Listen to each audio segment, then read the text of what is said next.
Praise the Lord. Magandang tanghali po sa ating lahat. Praise God.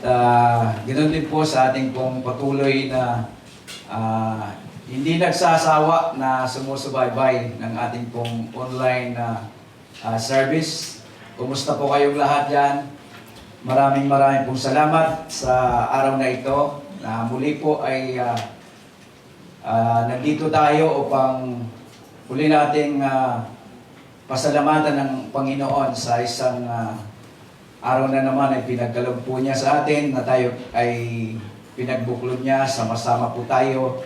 That God give us a blessing for a week na kung saan ay nandoon ang Panginoon na siyang patuloy na gumagabay po sa bawat isa sa atin. Praise God.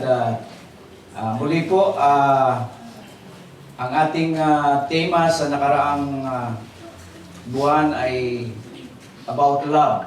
Then sa month ng March is about denial and suffering and crucifixion and resurrection of our Lord Jesus Christ. And by the end of this month, we'll be having our 7 last word. Pitong huling wika ng ating Panginoon na ilan sa ating mga pastor ay exhort po ang 7 last word ng ating Panginoon. Amen? Sige, tayo po ay tumayo at basahin po natin ang ating pong text sa araw pong ito. Sa Mark chapter 14, beginning from verse 13, beginning from verse 32 to 42. Sabay-sabay po nating basahin. Mark 14, verse 32 to 42. 1, 2, read. Then he came to the place which was named Gethsemane. He said to his disciples, And it took Peter, James, and John with him and began to trouble and displease sisters. Then he said to them, My soul is exceedingly sorrowful, even to death. And watch.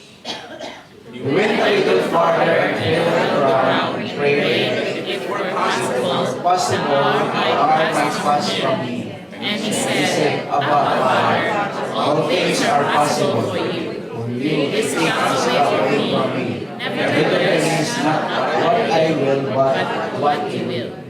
Then he came and found him sleeping, and he said to Peter, Simon, are you sleeping? Could you not watch 1 hour? Watch and pray, lest you enter into temptation. The spirit indeed is willing, But the flesh is weak. Again, when I prayed, he spoke the same words. And when he returned, he found them asleep again. For their eyes were heavy, and they did not know what to answer. Then he came and said to them, Are you still sleeping and resting? It is enough. The hour has come. Behold, the Son of Man is being betrayed into the hands of sinners. Rise, let us go in. See, my betrayer is at hand. Father, we thank you for the time that we have, Lord. We commit itong aming pag-aaral, Panginoon. Nais po namin muli na as we come to your word, ay hindi lamang naming narinig, kundi, Lord, it will benefits us, O God, sa aming pong relasyon sa inyo, Panginoon, as well as, Lord, na aming pong masunod ang iyong mga salita na naayon po sa iyong kalooban. Thank you sa time na mayroon kami at patuloy po, Panginoon, na kayo po ang aming tagapanguna sa aming pagpapatuloy ng aming pong pag-aaral ng iyong salita. We thank you, we give you praise, and we give you the glory. In Jesus' name. Amen. Praise the Lord. Ang tema po ng ating pong pag-aaralan ay The Struggle in Gethsemane. Ito pong text natin kung binasa is very familiar po sa atin. At dinescribe din po ito ni Mateo, Mark, yung ating pong teksto, maging si Luke, describe it, si John. This is a picture ng isang suffering ng ating Panginoong Jesucristo na we cannot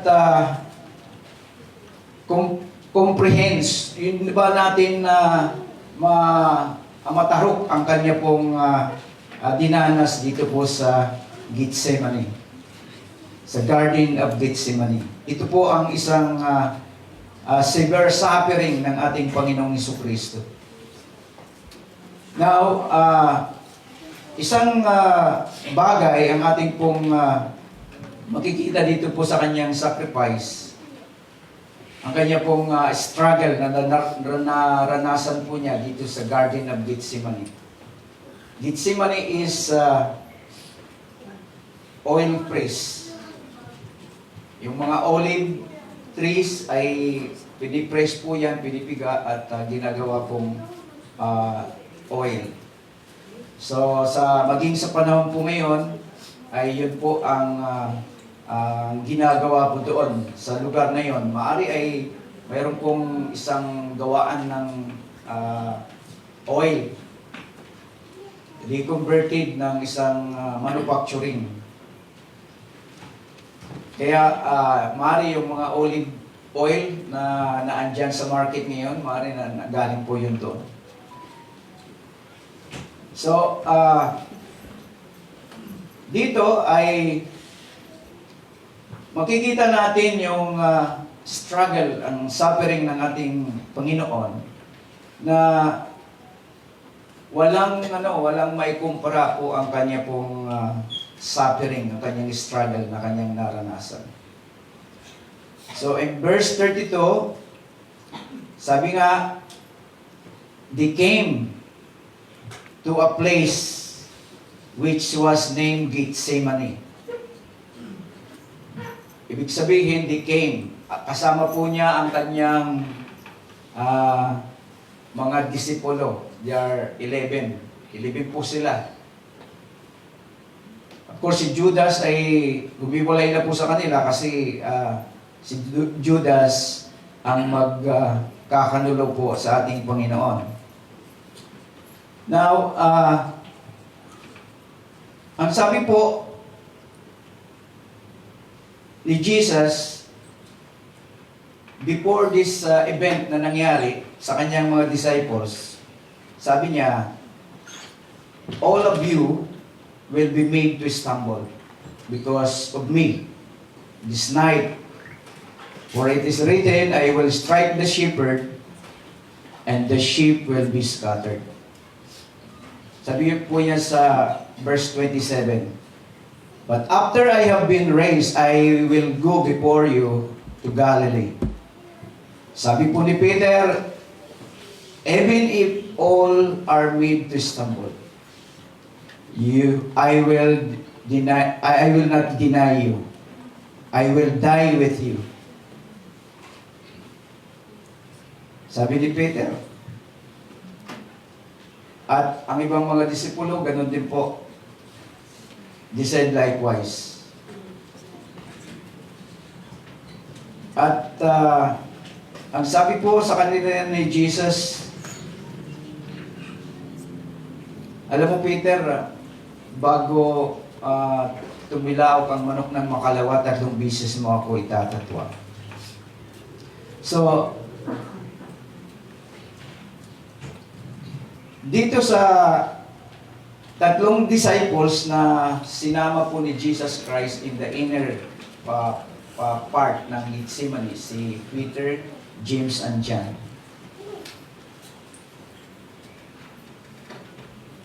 Bakit kaya na itong tatlo po ang kanyang isinama? Yung 8 ay kanya pong iniwan doon sa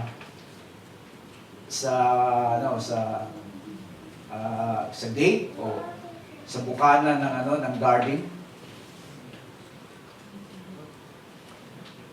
Dahil mayroon po si Jesus Christ na dapat ituro dito sa tatlong ito. Dahil nga, yung si James and John,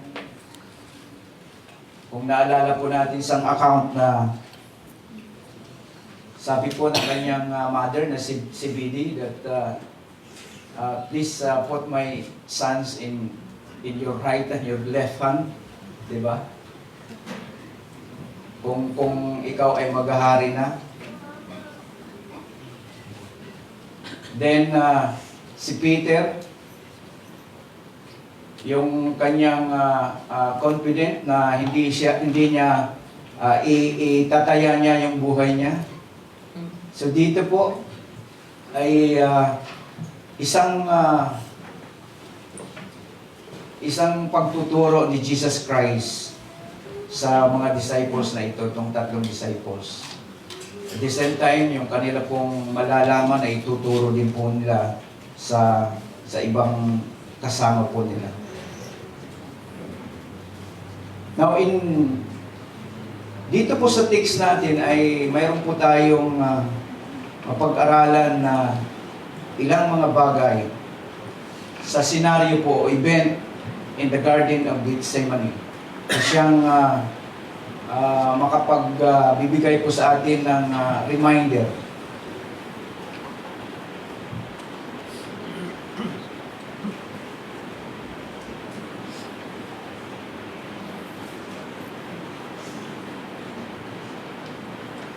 Ang unang-una po, tatlong senaryo ang ating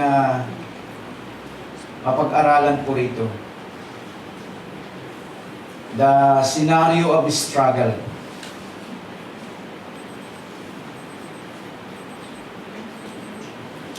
Sabi po sa verse 32 and 34,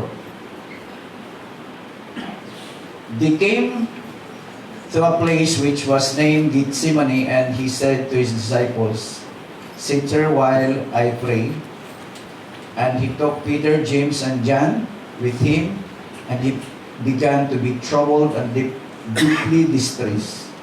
Then he said to them, "My soul is exceedingly sorrowful, even to death." So dito ay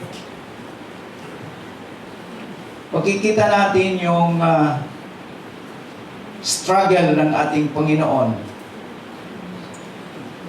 na sabi niya, he began to be troubled and deeply distressed.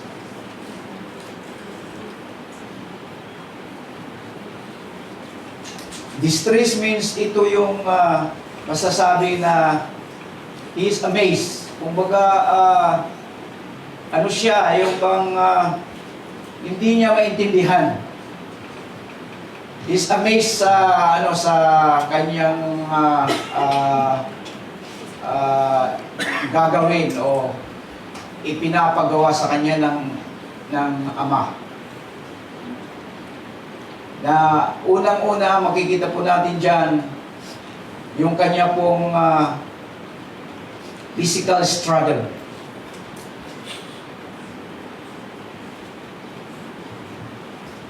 Even to the point of death.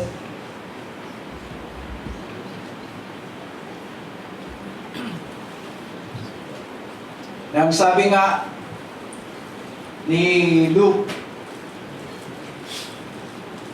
he prayed more fervently, and he was in such agony of spirit that his sweat fell to the ground like great drops of blood.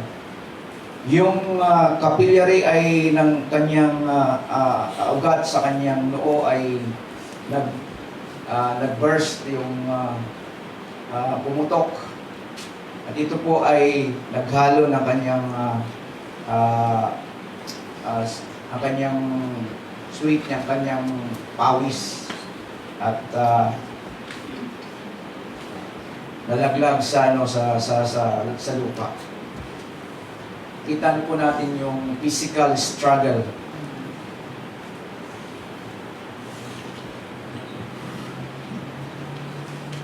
At isa pa yung spiritual struggle. He began to be troubled and deeply distressed. His soul is exceedingly sorrowful.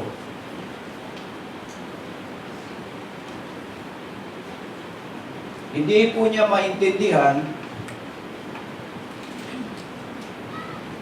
na kakaiba ito sa kanya kasi si Jesus Christ is holy, is righteous. Ang nais po ng Ama ay He will be a sin bearer. Yung akuin niya yung wrath ng the wrath of God. Hindi niya maintindihan dahil si Jesus Christ ay holy, righteous po siya. Wala ito sa kanya eh. Hindi katulad natin isang na tao na makasalanan. We have tempted by lust of the flesh, lust of the eyes, and pride of life. But Jesus Christ, wala po sa kanya to eh. Kaya nandoon ang kanyang spiritual struggle dito at ang physical struggle na halos ikamatay po niya. Dahil siya ay righteous, siya ay holy, bago po ito sa kanya.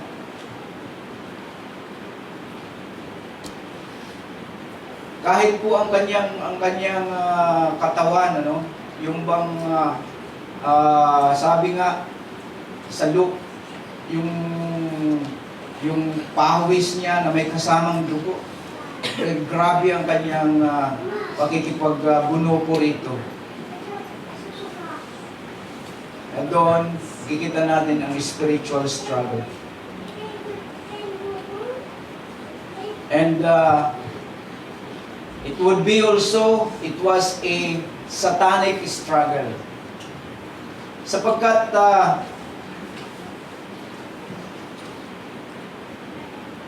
nandun po yung hindrance ni Satan. That Jesus Christ na hindi po niya gawin ang will ng Father. Na hindi po niya gawin yung He will not pass through to the cross. Dahil ito po yung solutions ng humankind. Yung redemption. Even before ng pagbigay po ng temptation sa kanya ng diablo sa wilderness. Ayaw po ng diablo na si Jesus Christ ay maipako sa cross. If you are the Son of God, sabi niya sa Matthew, if you are the Son of God, Matthew 4:4. Diba? Make this stone into bread.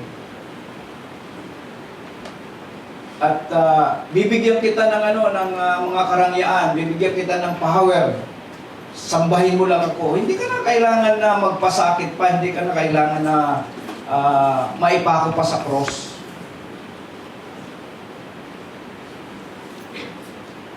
Satan hindering yung mission ni Jesus Christ.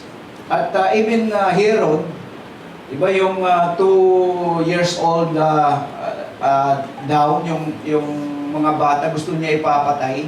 Then Jesus Christ at ang kanyang nanay si Mary at saka si Joseph pumunta ng Egypt. Even Peter, sabi nga ni Pedro, di ba? Ginamit din si Peter. Na sabi niya, I will die with you, Lord. But Jesus said, get behind me, Satan.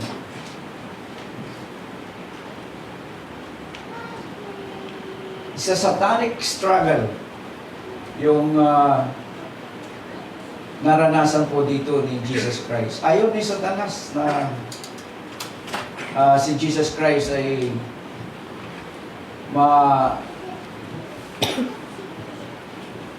masunod po niya ang mission na ibinigay sa kanya ng kanyang ama. Dahil dito pa lang sa Gitsemane, kung nagtagumpay po si Satanas sa struggle po ni Jesus Christ, kung nag-give up po si Jesus, abay, yung ating pong pananampalataya ay walang kabuluhan. Yung Word of God ay, masabi ng iba, ay hindi totoo.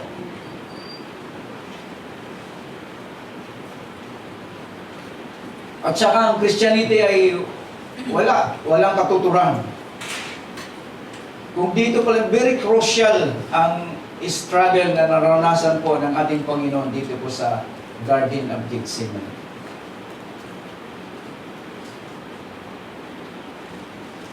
But thank God, dahil hindi po nag-give up ang ating Panginoon.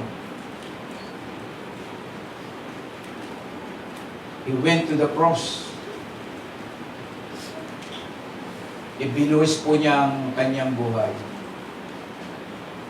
Dito ito ang crucial na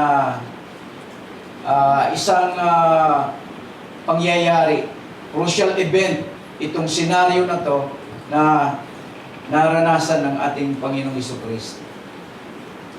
At ipinapakita po rito na though is God and man, ay hindi po siya exempted ng temptation, ng struggle, ng challenges, ng problema sa buhay. Ipinapaalala po sa ating lahat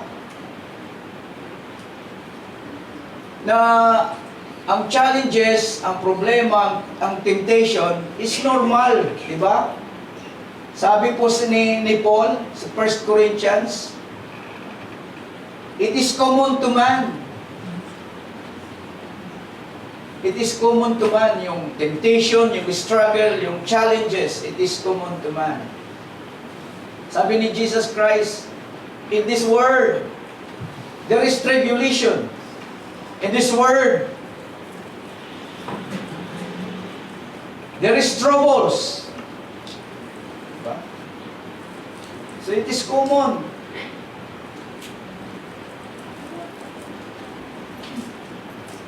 So the message is hindi po ito bago po sa atin ng mga Kristiyano. Kaya mainam na ang ating pong laging foundation ay ang salita ng ating Panginoon. And I believe itong passage na ito ay napakayaman ng mensahe ng Diyos dito para sa atin. If we grasp itong mensahe na ito, hindi po natin baliwalain lang.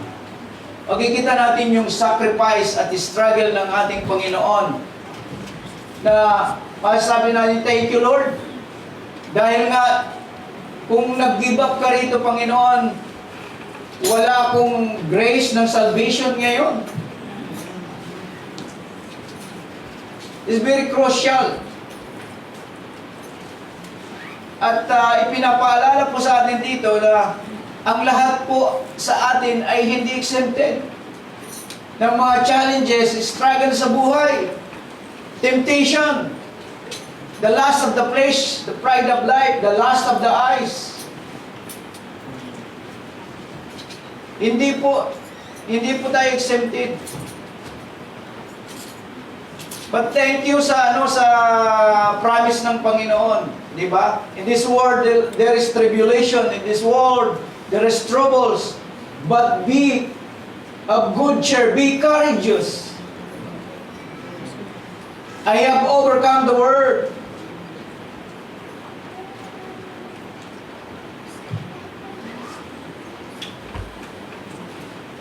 So, ang ating pong pundasyon, ang ating laging hanapin na magkaroon po tayo ng ahalab lagi sa ating pong pagbubulay-bulay ng salita ng ating Panginoon sapagkat yun po ang ating kalakasan sa ating pong kinakaharap sa buhay. There is a struggle, hindi madali ang buhay. tulad ng ating Panginoon, He is God and man, pero hindi po siya exempted. Tayo din po.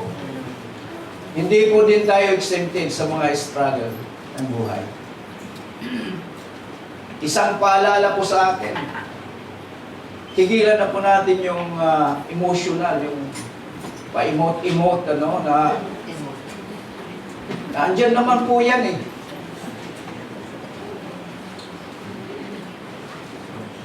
Kasama yan sa buhay po natin.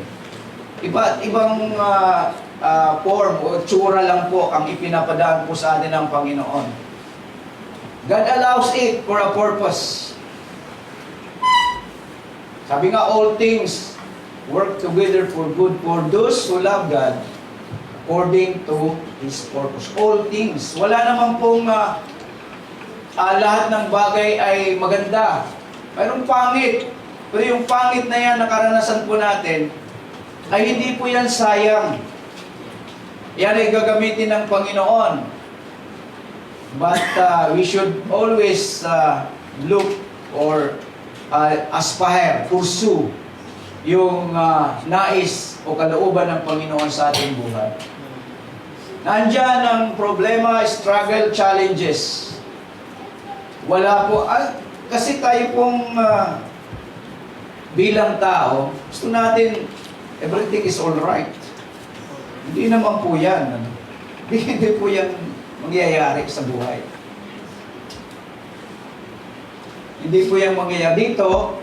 Physically, spiritually, and yung attack ni Satan. Physically tayo ay nagkakaroon ng problema, sakit at karamdaman, pangangailangan. Hindi po accepted. Nandiyan po yan. Spiritually, we're struggling spiritually. Sapagkat nais natin na sundin ang nais ng Panginoon, kalooban ng Panginoon, subalit minsan hindi natin nagagawa eh. Dahil nga po, we compromise. At ang result po nito, tayo ngayon ay nagkakaroon ng guilt feelings. At ang masama nito, kapag hindi po tayo bumalik sa Panginoon at humingi ng forgiveness. Sa mga bagay na yan na tayo ay nag-compromise. Kino-compromise natin ang ating spiritual life, ang ating relationship sa ating Panginoon. It is the spiritual struggle. Saya po tayo sa labas, di ba? Musta ka na sis? Ito lang. Pero, ang Panginoon alam po niya ang ating puso. Diba? And the satanic attack. Because we are, we are battling in spiritual realm. Totoo po yan.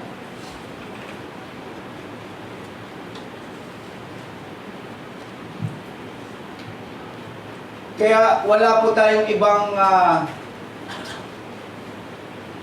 sandata, kumbaga panangga, kundi ang salita ng ating Panginoon. It's a very basic ang ipinapakita po sa atin dito. Itong event, itong senaryo sa Gethsemane, masabi natin, narinig ko na yan eh. Yung struggle sa physical, struggle sa spiritual, struggle sa satanic attack. Kaya lang, minsan hindi po tayo hindi po natin yan nabibigyan ng solusyon o hindi natin yan na-address sa buhay po natin bilang Kristiyano.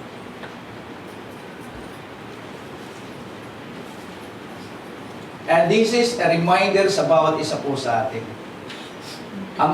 Ang Panginoong Jesucristo, He is God and man, pero dumanas po siya ng kakaibang struggle sa kanyang buhay. Kahit sinumang tao dito sa mundong ito, walang nakaranas sa struggle ni Jesus Christ. na kanyang naranasan doon sa Gethsemane. Kung nag-give up siya, walang katuturan ang ating pananampalataya. Nagsasayang lang tayo ng oras. Nanalo si Diablo. Ang destination natin ay impyerno. Walang heaven. Very crucial ang ginawa po ng ating Panginoon.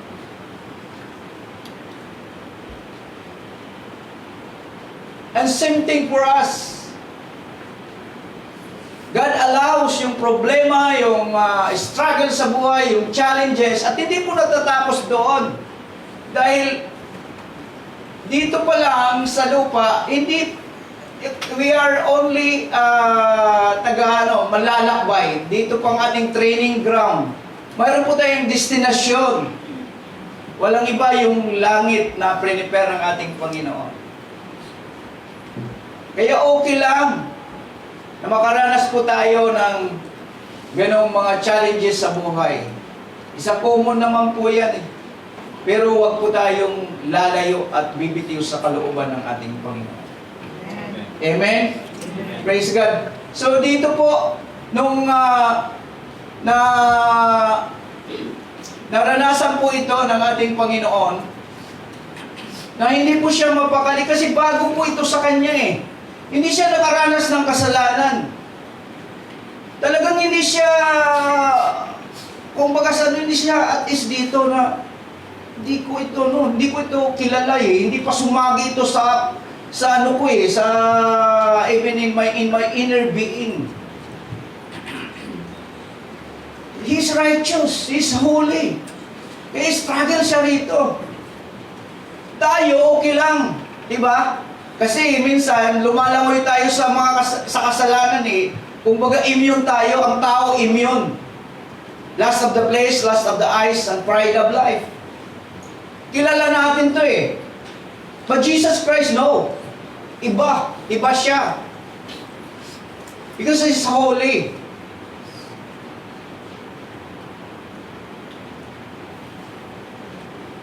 At dito po itong pagkakataon na ito, itong tagpo na ito, ay nais niya maturuan si Peter and John. Sabi niya, watch and pray.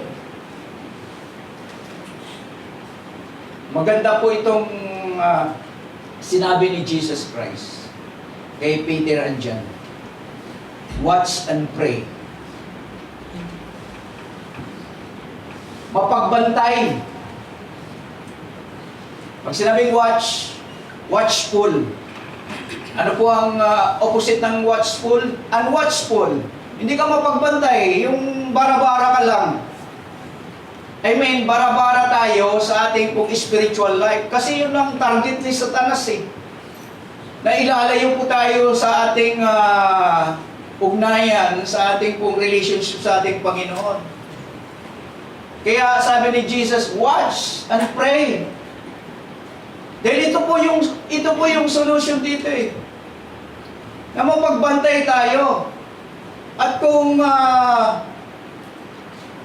alanganin, yung bang lumalayo na tayo sa kalooban ng Panginoon, maganda po, pray.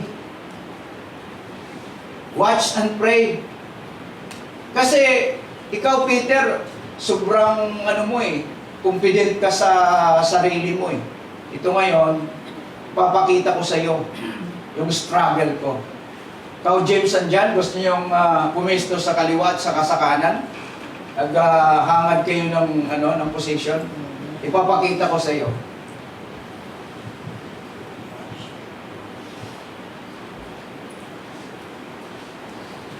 At ang sumunod po rito is yung scenario ay the scenario of supplication. Of course, supplication is prayer. Yung intense prayer. Intense prayer. Ang sabi po,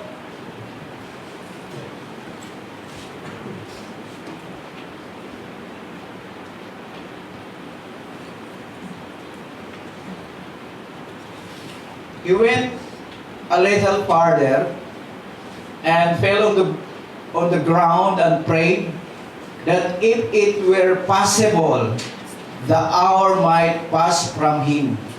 And he said, Abba, Father, all things are possible for you.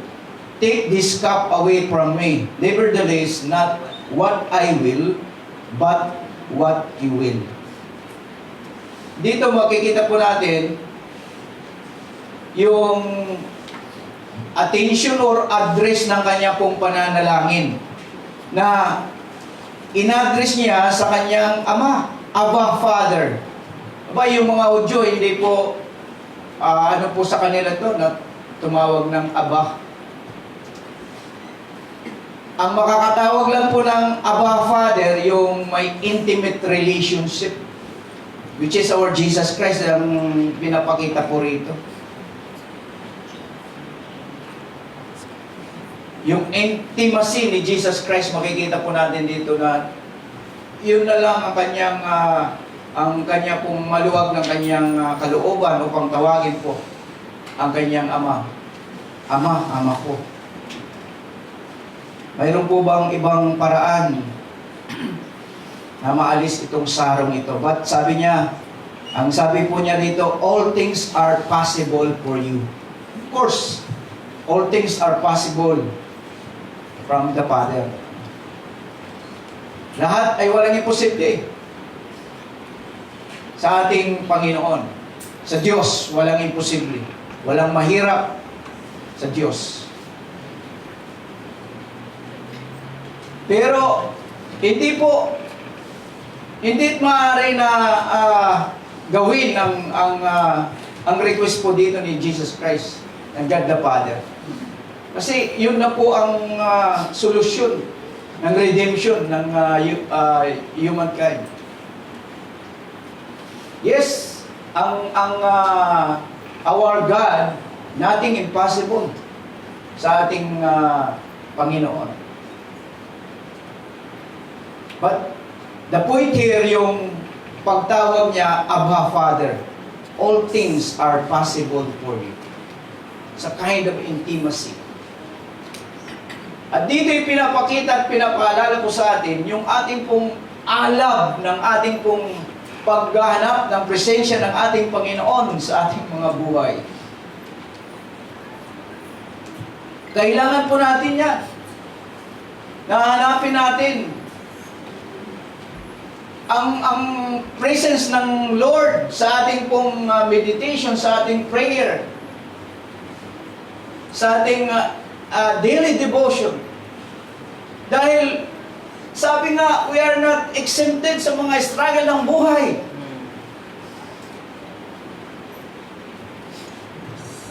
Kailangan natin bantayan. You should be watchful. Kapag tayo ay lumalayo na po sa ating ugnayan sa Diyos, tingnan natin yung ating intimate relationship sa ating Panginoon. Suriin po natin. Mapagbantay po tayo. At tayo lamang ang nakakalamat ang Diyos. Kung ano po ang frequency ng ating connection sa ating Panginoon.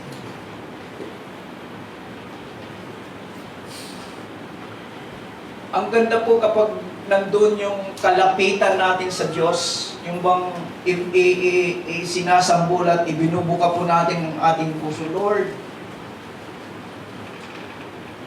salamat po God sa mga challenges na ito na aking naranasan. Subalit Lord, ipakita mo sa akin kung ano po ang nais mo. Help me to realign my heart, to recalibrate my heart, fine-tuning ng aking desire, Lord. Kung nasasabi natin sa Panginoon,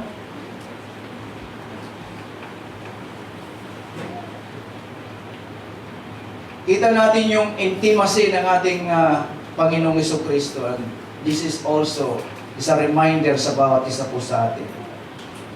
Kumusta po ang ating intimate relationship sa ating Panginoon? is the priority ng ating 24 hours na ibinigay ng Diyos sa atin? O paggising natin sa umaga, cellphone na kagad ang ating dinadampot. Tinitingnan natin yung message. By the way, ayon sa pag-aaral, singit ko lang po ito, napaka-importante po nito na ang users po ng yung cellphone, yung pinaka mataas na users sa buong mundo, Pilipino. 5 hours and 25 minutes. Grabe yung Pinoy,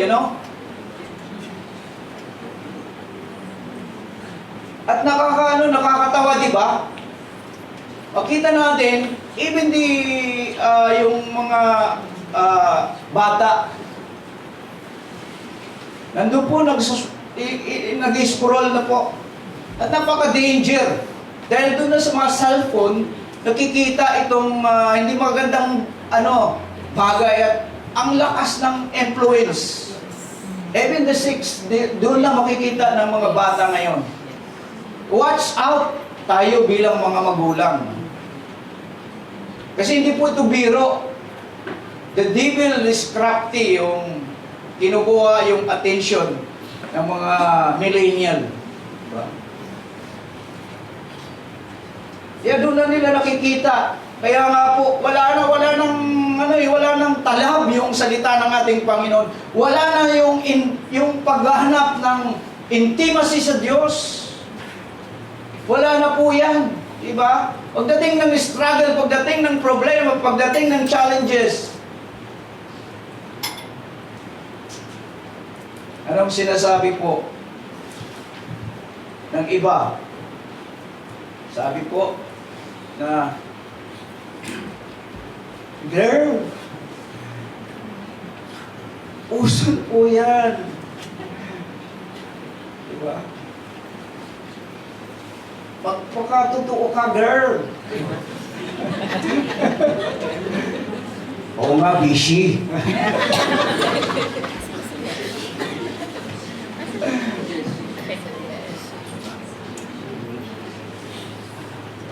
Minsan natatawa po tayo, but sa reality, nangyayari sa ating kapaligiran. Watch out! Mapagbantay po tayo. At napakalaki pong responsibilidad sa ating mga magulang, sa ating pong mga anak. Very rampant ang ginagawa po ng diablo ngayon. Even in this region, napakahirap na mag-share ng salita ng ating Panginoon. In GCC itself, if you read the news sa big country, allow po doon ng liquor. And they are now planning to manufacture liquor. Kaya nga po yung isang multimillionaire ng ating sa Philippines, they have dialogue to have a manufacturing of San Miguel beer in that country. Kung ito ay mangyayari, napaka-danger po nito. Dahil wala pang tago pa ang kanila pong paggamit ng mga bagay na ito, yung mga alcohol, marami ng mga disgrasya, marami ng accident, at marami ng krimen. Nilayo ko lang kasi binanggit ko yung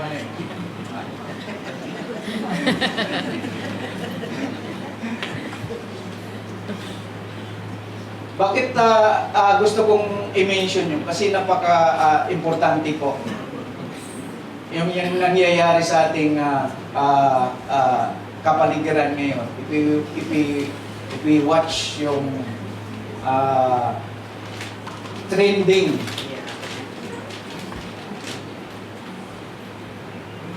Kahit nga po sa ibang bansa, magugulat tayo.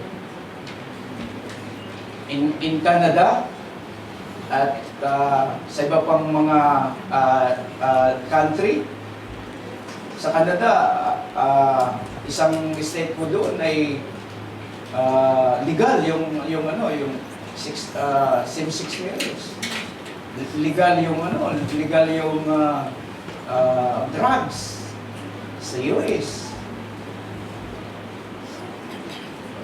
At sa ating bansa ngayon, yung isinusulong na sugibin. At na-approve na ng Kamara. So, kailangan natin tumayo. Kailangan natin manalangin na mayroong itatayo ang Panginoon na nandun yung boldness na magsasalita. Hindi natin pabayaan na basta-basta na lang mamanaig yung kasamaan. And we should be watchful. Isang mensahe po sa atin that we need to watch yung ating pong ugnayan sa Panginoon dahil dito po tayo nakakahugot ng lakas. Our intimacy with God. And another thing is yung kanyang agony of his prayer. Sabi po, take this cup away from me, nevertheless not what I will, but what you will. Take this cup. This cup is a symbol of wrath of God. Sabi nga doon sa Luke chapter 22, sabi nga, the hour and the power of the darkness. The hour and the power of the darkness. Ito ang kanyang panalangin, the prayer of agony ng ating Panginoon. Sapagkat gusto niya na mayroon bang iba pang paraan, Lord, Ama, Father, mayroon pa bang ibang way upang hindi ko na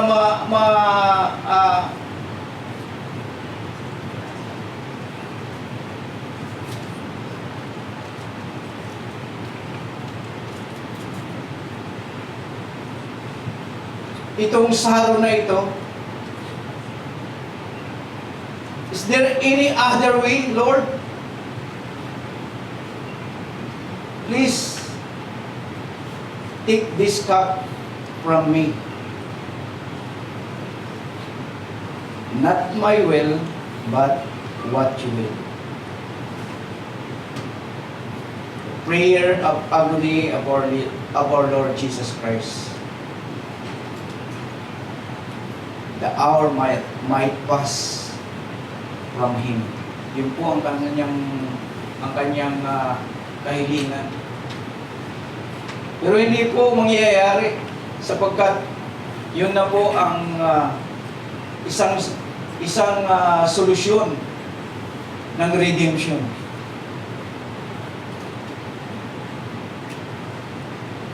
Dito po makikita natin yung pasakit. 3 times niyang hiniling ng ating Panginoon. Pabalik-balik po siya 3 beses na hilingin na alisin po itong sarong ito.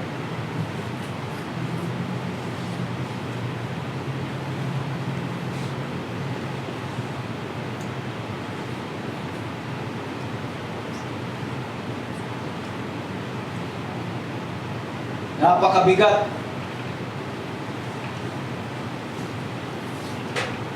Napakabigat itong kanya pong naranasan. itong agony ng ating Panginoon. But He won the battle sa pamagitan po ng kanya pong pagsunod. He accepted yung challenge na ito, yung struggle, yung suffering. Sabi nga, is severe, extreme suffering ng kanya pong na-experience ng ating Panginoon.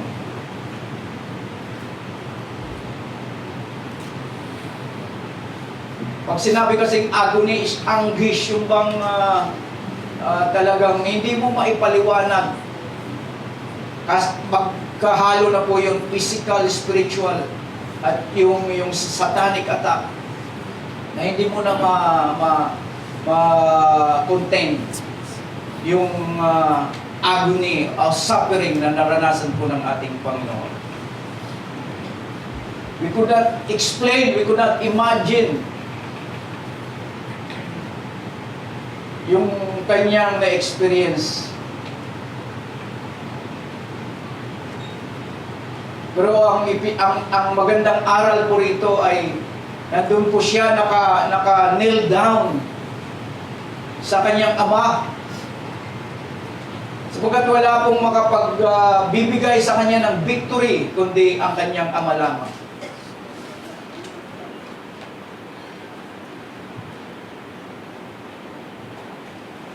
Isa brutal yung agony na kanya pong na-experience dito.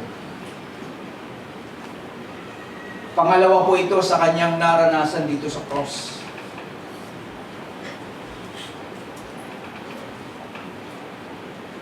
At isang reminder po sa bawat isa po sa atin. God knows ang ating pong mga pinagdadaanan. Gaano man niyang kabigat. Isang paalala po sa atin, iluhod po natin yan sa Lord. Ilapit po natin yan sa Diyos.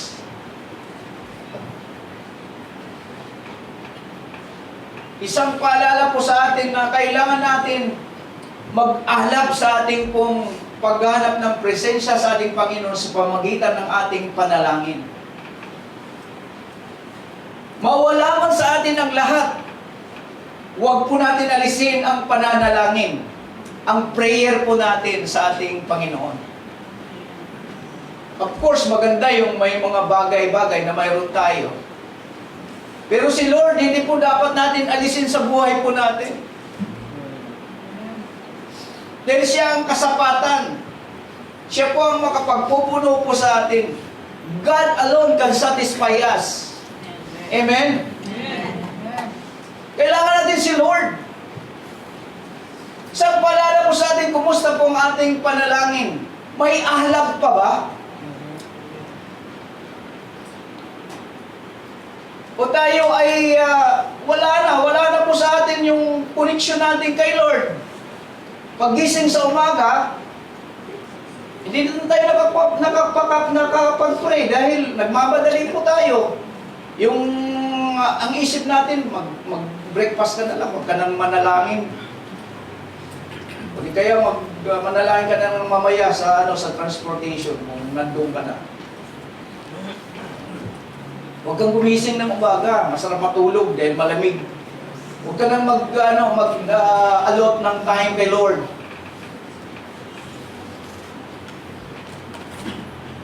Naandyan pa po ba yung ningas, yung alab, na paghanap natin ng presence ng ating Panginoon sa area po ng prayer?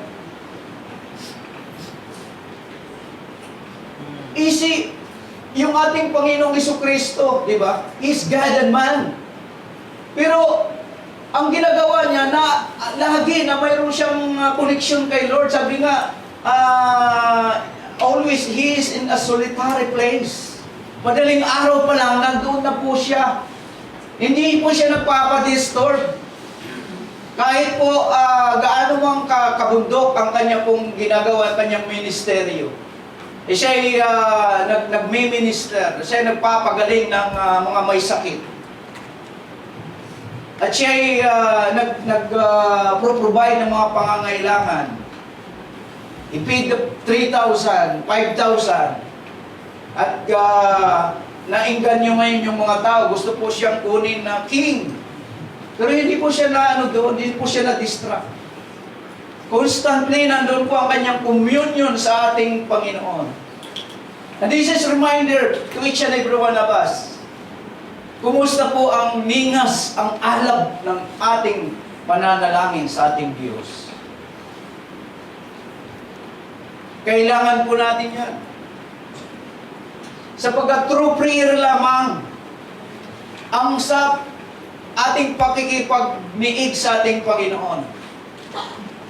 Doon madidevelop ang ating pong ugnayan, intimacy sa Diyos.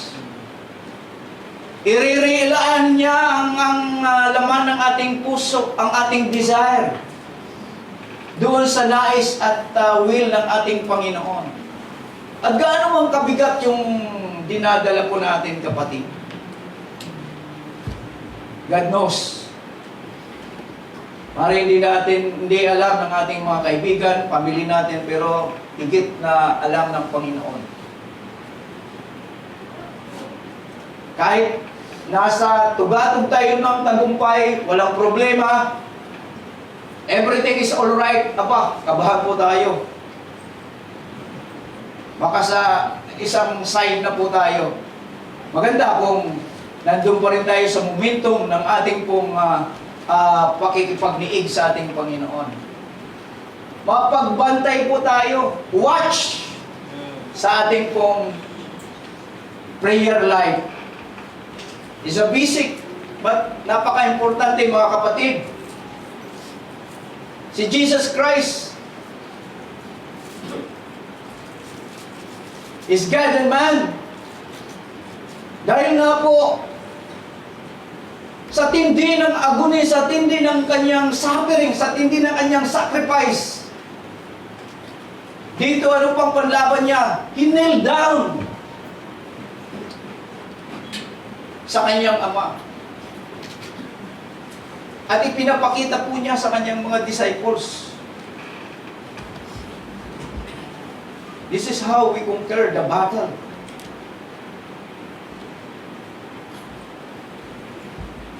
Lumuhod po tayo sa ating Diyos.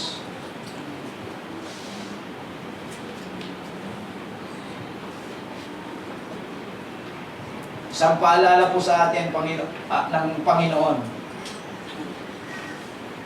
kung kumusta po ang ating mga prayer life.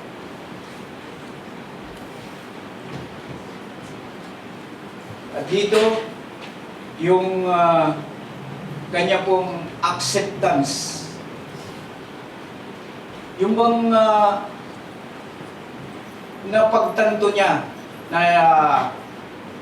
hindi sa kalooban niya, sabi niya, nevertheless, not my will, but what you will, Lord. Struggle pa siya sa una, di ba? Pero dito ay nandun yung maluwag ang puso ng ating Panginoon. Na-embrace. He will be the sin bearer. He accept the wrath of God.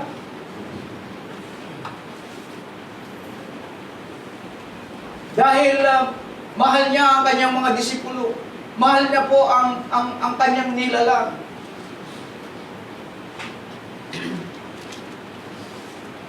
And this is His mission. To redeem the world.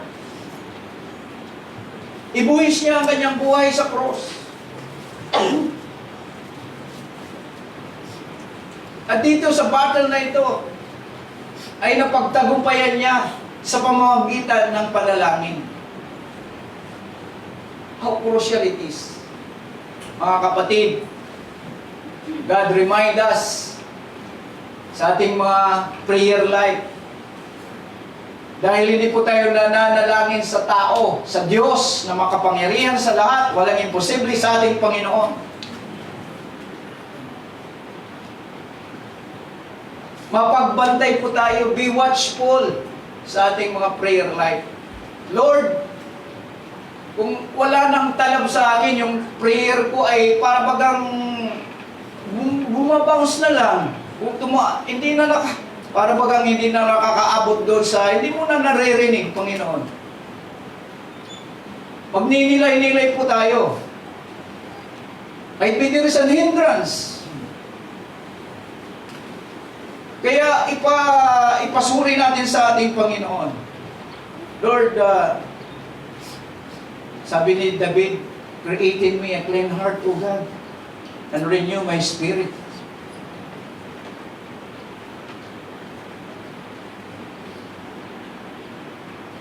And this is the reminder of the Word of God sa bawat isa po sa atin. At maluwag po na tinanggap ng ating Panginoon. His prayer of acceptance. And another thing, sa senaryo nating sisilipin ay the scenario of submission. And he said, Abba, Father, all things are possible for you. Take this cup away from me. Nevertheless, not what I will, but what you will. Again, he went away and prayed, and spoke the same word.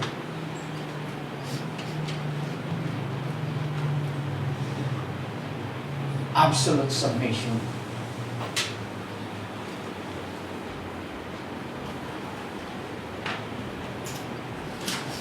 Na siya ngayon ang sin bearer, ipapataw ang kasalanan ng buong mundo. Kasalanan ng sanlibutan, kasalanan ko, kasalanan natin lahat.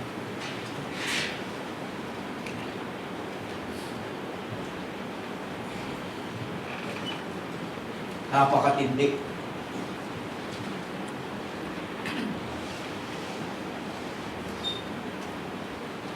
Makikita po natin dito that Jesus Christ prioritized His Father's will. Nevertheless, not what I will, but you will.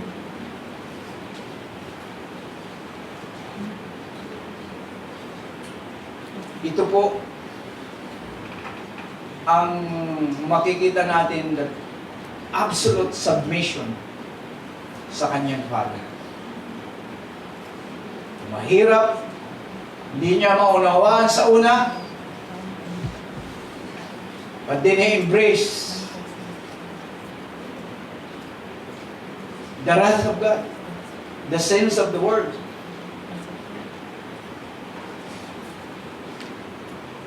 Hindi po ang kalooban ko, Panginoon, kundi ang kalooban ng masunod. Prioritize His Father's will.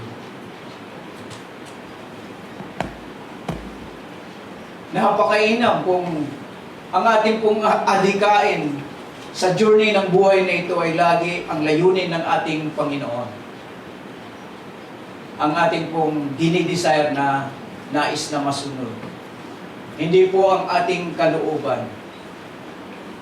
Hindi po ang desire natin o ang sarili natin, ang nais natin.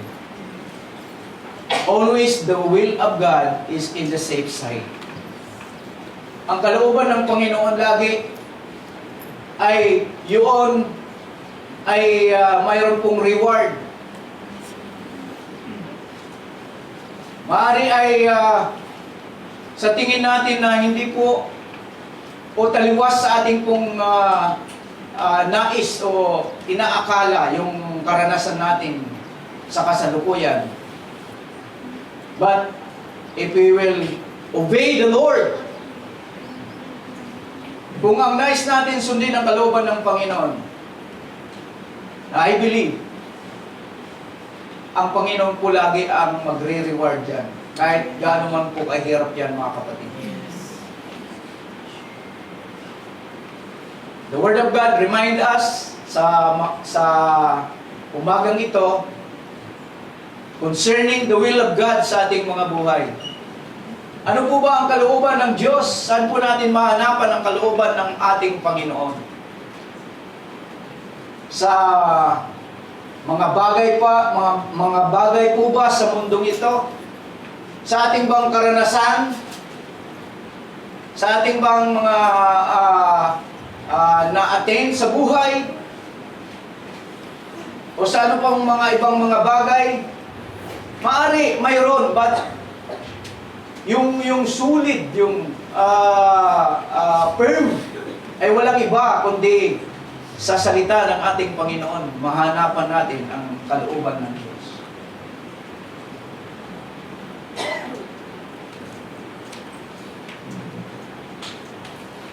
We'll be in the safe side always. Kung ang desire po natin ay hanapin at naisin na sundin ang layunin at kalooban ng ating Panginoon. Gaano man pong kahirap yan. Mayroon ba mga bagay sa ating mga buhay na tayo ay mayroon bang pinagpipilian o isang desisyon sa buhay natin na, Lord, ipakita mo nga sa akin, Panginoon, kung ito ay naahyon o kalooban mo. Kaya po kung hindi po tayo pahundig sa salita po ng ating Panginoon, abay, maari at tayo mamimislead sa ating pong mga decision. And maybe we have crucial things na decision po sa ating mga buhay. Always, ang ating pong basihan ay ang salita ng ating Panginoon. Walang iba kundi ito ang pundasyon ng ating buhay. Ng journey ng ating Christian life. Kaya, isang paalala po ito sa atin. And another thing na makikita po natin dito, He was concerned to His disciples. Sabi nga, then He came and found them sleeping, and He said, Peter, Simon, are you sleeping? Could you not watch for 1 hour? Sabi nga doon, watch and pray, lest you enter into temptation. The spirit indeed is willing, but the flesh is weak. And when He returned, He found them asleep again, and their eyes were heavy, and they did not know what to answer. Kita po natin dito yung concern ni Jesus Christ, even though siya ay nananalangin at nandun po yung distraction. 3 beses nga po siya nag-pray, pero binabalikan po niya at nadatnan niya, natutulog ang kanyang mga disciples. Tapos, nung pangalawang balik po niya, tulog pa rin. Dahil nga siguro ay busog na busog kasi galing po sila sa Passover eh. Nagkainan po sila eh. Eh di ba, pag busog ka, masarap matulog. At wala po silang masabi dito eh. Hindi nila alam ang sasabihin nila eh. Then, a third time, ganun pa rin. Natutulog pa rin. Sikuhin mo kayong katabi mo, tulog na yan. Pero makita natin yung concern dito ni Jesus Christ sa kanyang mga disipulo. Kahit po siya ay mayroong masinsinang transaksyon sa kanyang ama. Pero nandun pa rin yung reminder niya sa kanyang mga disciples.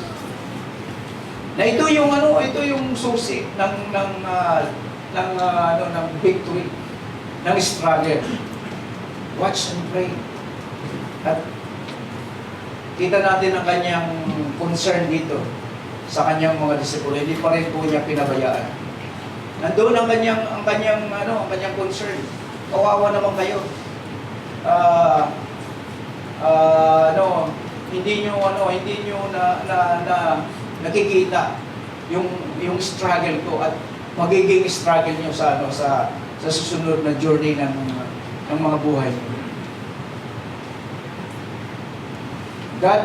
Jesus Christ taught them sa area po ng pananalangin, sa area ng how to win the battle, ang kanyang mga disipulo. Kaya po, ang victory po rito, na makikita po natin, sabi nga ni Jesus Christ, then He came the third time, He found His disciples sleeping again. Sabi nga niya, it is enough. Tama na. The hour has come. Behold, the Son of Man is being betrayed in the hands of sinners. Rise! Let us go and see my betrayer is at hand. Makita po natin dito, the Son of Man is being betrayed into the hands of sinners. Ito yung struggle na siya ay i-hand over doon sa mga makasalanan. The Son of God, i-hand over doon sa mga makasalanan. Pero ang ano po niya rito, yung kanyang confident, it is enough. Tumayo kayo, nandyan na po ang magtatatawa. My betrayer is at hand. Kita natin dito yung victory. Jesus Christ. Dahil in-embrace na niya yung wrath of God. He's become the sin bearer. Yun po ang ipinapakita po sa atin. The struggles is common and the weapon of our struggle is prayer. At tiyak na magbibigay ang Panginoon sa atin po ng victory. Amen? So, dito po tayo magtatapos. Ano po ang naging dito? Ano po, what was it caused Jesus to come out with that triumphant submission? Ito po ang isang tanong dito. Bakit sinabi niya, I will go to death? Bakit sinabi niya, I will accept that from my Father? Ang sabi po sa Hebrews chapter 5 verse 7, sabi po, in the days of His flesh, in the days that Christ was on the earth, He offered up both prayers and supplication with loud crying and thirst. So, makikita po natin dito, because of holiness ng ating Panginoon.